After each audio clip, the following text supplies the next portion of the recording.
I didn't know the answer to this question even as I was committing to CASE. Why was I giving up so many other in-state opportunities and options? And why was I choosing to come to a no-name school in the no-name state, Ohio, as quoted by my fellow Californian friends? I have a little script for myself because I'm not good with words, and I also don't know how I'm going to edit this video, so I'm going to attempt to try and give you insight of what you can be involved in as you're a student at CASE. So first and foremost, there are top medical facilities around campus that you can be involved with. The 4 I could think of are Cleveland Clinic, University Hospitals, the Louis Stokes Cleveland VA Medical Center, and the Metro Health Medical Center.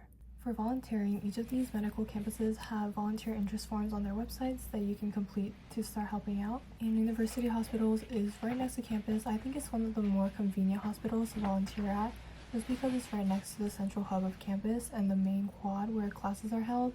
It's really easy to go to and from campus just to volunteer and then head back to class or head to your dorm. The weather looks pretty nice right now. I know it's supposed to rain though. And I think volunteering is a great way to really get exposure to a clinical setting and just experience what it's like to be at a hospital, since you're doing very stress-free light work and you're just there to interact with patients and help out with miscellaneous tasks. And I think it's a really great way to immerse yourselves and test your feet in the waters and what it's going to be like for you to work at a medical facility. Hey guys, I just finished volunteering and I really want to drink something refreshing, so I'm going to sign out and then head to the cafeteria at the hospital and get something to drink before heading over to chem. We're getting our exams back today and I'm super excited to get my exam back. So yeah, and then afterwards I'm going straight to the clinic to shadow until like 5 or 6 p.m. So that's a good 4 or 5 hours that I'll be at the clinic. Also, I know a couple of people were asking me why I don't put in like these pre-health activities in my vlog, but there's this thing called HIPAA, and yeah, you can search it up, but I'm pretty sure if you're interested in like the healthcare field, you're probably already familiar with it. So I don't know how I'm gonna be overlaying my voice or explaining the activities, but if this video is posted, that means I figured out a way. So yeah, let's go buy a little refreshment before heading over to class. Just this, please.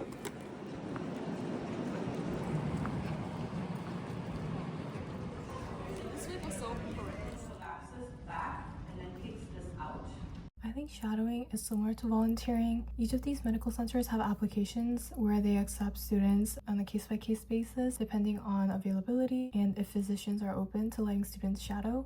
Additionally, you can also email specific physicians that you're interested in. My first year here, I shadowed a general surgeon at Cleveland Clinic, and it was definitely an interesting experience. Now I currently shadow at Case's clinic, and it's been really interesting. I think I'm having a lot more fun shadowing this year than last year, not because of the location that I'm shadowing, but because of what I'm shadowing. So every week, I just have a really fun time, and I enjoy going in and also helping out as an unlicensed assistant. So in short, I think shadowing is really good for narrowing down the occupations that you're interested in and the field that you want to go into in the future. Hey gang, just finished shadowing. So now I'm gonna run to campus and go to lab because I have a couple experiments that I need to finish. But yeah.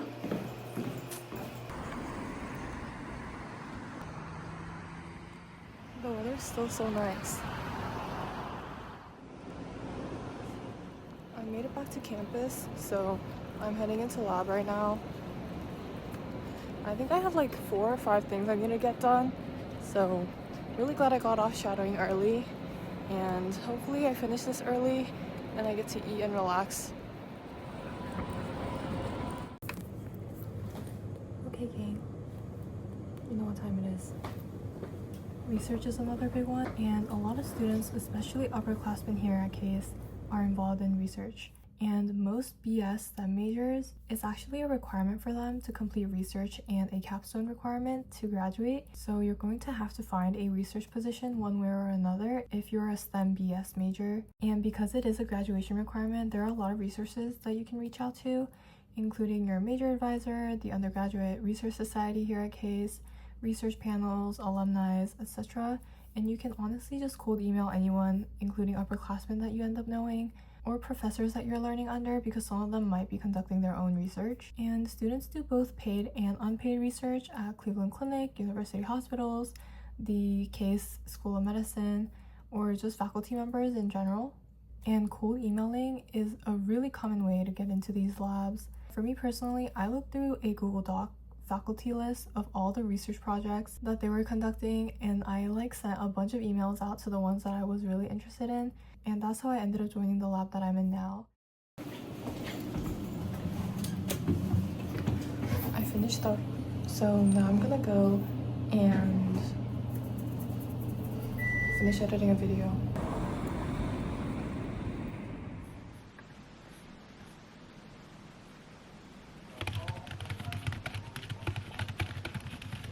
I did a couple assignments.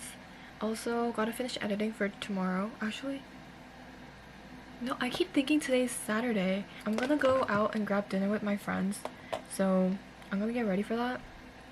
And hopefully I'll come back and get some more work done before I get ready for tomorrow, because I need to go and make my passport. Adulting 101. Which reminds me, I also need to do my tax documents. I've low-key been putting that off because I'm scared. Okay, now I'm just yapping about random stuff. Yeah, let's go have some fun, get some good food, and then see what we get done afterwards. The weather is actually pretty nice still. It says it's supposed to rain. I did not bring an umbrella, but hopefully it's okay. Our dorm high-key looks so pretty. As they're running.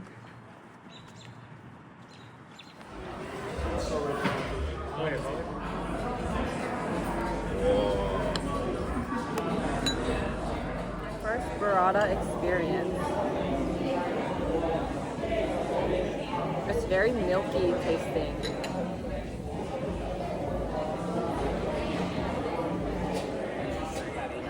I've never seen one of these before. Wow. So I just actually see what you put it down to. Really? Because it won't press the crust. So I'm just gonna. Guys, apparently a pizza is called a pizza pie. Pie is essential for pizza cultures in places like New York, New Jersey, and other northeastern states. Okay, he said New York again. You're in Cincinnati. Stop talking before I send Our second slice. It's not a slice, it's a pie. Watch this. Oh. Okay. Nice, yeah. Wait, it's kind of nice. there. Type It's kind of there. Alright. Type Shidara. as they Okay. say these days. I think I saw that specific scholarship.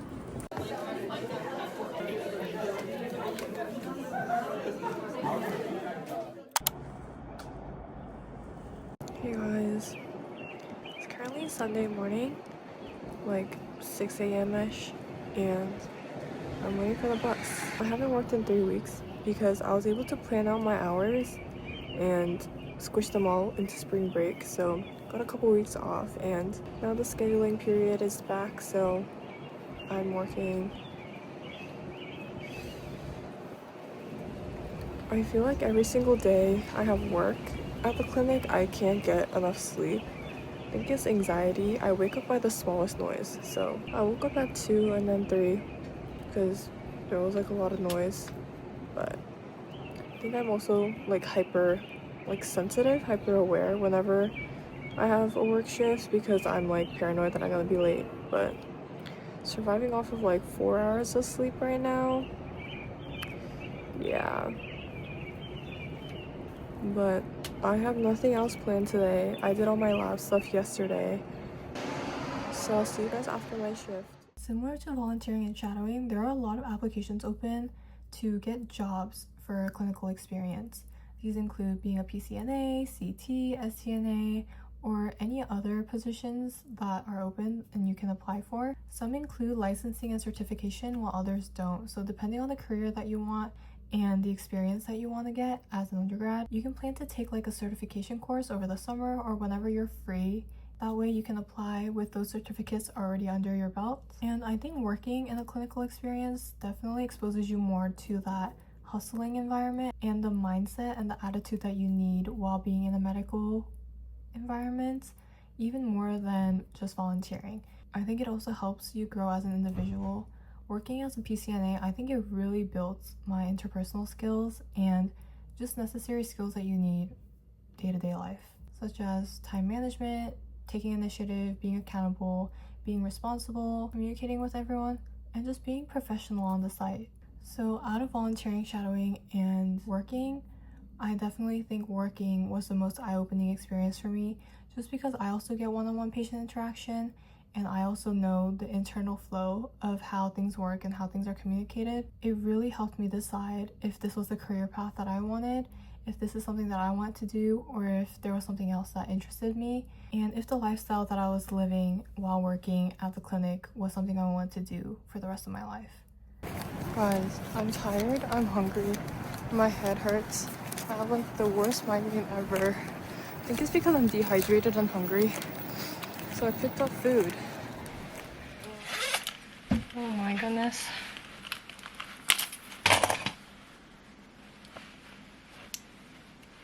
Oh my gosh. Guys, I took this Vocera home. Wait. Guys, I've never taken a Vocera home before. Guess who did a doo-doo today? Oh my gosh. Holy shit. I'm gonna continue offloading my kangaroo pouch of stuff. Oh my gosh. I literally cannot. Additionally, there are internships, co-op opportunities, study abroad programs, and student organizations and other activities that you can check out while you're at CASE. There's always someone you can talk to as well, whether that be advisors, school offices, upperclassmen, or mentors about gaining experience. But at the end of the day, I think it all comes down to you. Because although all of these opportunities are available and there are a lot of resources to utilize, not all students will take advantage of them. And what I believe is that you need to be the catalyst for the opportunities that you want to make for yourself. Apply, reach out, send emails, ask questions, and don't be afraid to put yourself out there to get the experience that you want and you want to get out of your undergraduate experience.